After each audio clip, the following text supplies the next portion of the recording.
बड़ी खबर यह है कि जेडीयू विधायक दल की बैठक होने वाली है। फ्लोर टेस्ट से पहले बिहार में सियासत इसको लेकर जबरदस्त रूप से गर्मा गई है। आरजेडी ने विधायकों के लिए इधर व्हिप जारी कर दिया है। बिहार में फ्लोर टेस्ट से पहले घमासान की स्थिति है। आरजेडी ने व्हिप जारी किया है। मनोज झा ने इस बीच बयान दिया, हमारे विधायक बिल्कुल एकजुट हैं, यानी किसी भी टूट फूट की आशंका से उन्होंने सिरे से इसे खारिज कर दिया है। बिहार में फ्लोर टेस्ट से पहले विधायकों को एकजुट बताया गया है। हम वैसे नहीं जिनके भोज में विधायक ना पहुंचे, लेकिन फिर भी देखिए व्हिप जारी किया गया है। हम लोकतंत्र बचाने के लिए एकजुट है, मनोज झा कह रहे हैं। हम वैसे नहीं है जिनके भोज में विधायक ही ना पहुंचे। सुनिए। ये कॉन्स्टिट्यूशन ऑफ इंडिया है। इसके आर्टिकल 179 में स्पीकर को हटाने की व्यवस्था का उल्लेख है, जिसमें ये कहते हैं कि उन्हें हटाया जा सकता है, रेजोल्यूशन जो किया चुका है, majority of the all members of the assembly. ठीक है, अब इसका इंटरप्रिटेशन आपको बताऊं। ये सुप्रीम कोर्ट का जजमेंट है, ठीक है।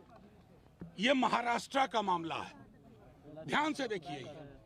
और ये नबम रेबिया अरुणाचल का पूरा मामला है। ये नबम रेबिया अरुणाचल का। मैं आपको चाहूंगा आपके माध्यम से कि तमाम स्टेक होल्डर्स जो कल से इस विधायी महत्वपूर्ण पहलू पर फैसला लेंगे, चाहे कोई हो, स्पीकर साहब हों, सीएम साहब हों, उनके एडवाइजर्स हों, वो ये दोनों फैसले पढ़ें। उस फैसले को मैं सबसे पहले अरुणाचल में बताता हूं कि स्पीकर को हटाने के लिए कितनी संख्या चाहिए। All the 10 members of the assembly, इसका मतलब है कि जो actual members of the assembly हैं, रहने वाले और वोट करने वाले नहीं, एक्चुअल मेंबर्स, यानी कि 243 में 122 चाहिए स्पीकर को हटाने के लिए। ये मैं नहीं कह रहा हूं, माननीय सर्वोच्च न्यायालय ने नबम रेबिया वाले मामले में 7 जज बेंच ने ये बात कही है। दूसरा मामला महाराष्ट्र का है, जिसमें आप सब एक बार गौर से सुनिए, इसको। उसमें कहा गया है कि जितने भी सदस्य हैं, उसका मतलब होगा इनको हटाने के लिए कि जिनके सीट वैकेंट नहीं है, उन सब के आधार पर गणना होगी। तो 243 में संविधान के हिसाब से, हालिया जजमेंट के हिसाब से, अरुणाचल और महाराष्ट्र के हिसाब से स्पीकर साहब को हटाने के लिए 122 सीट चाहिए।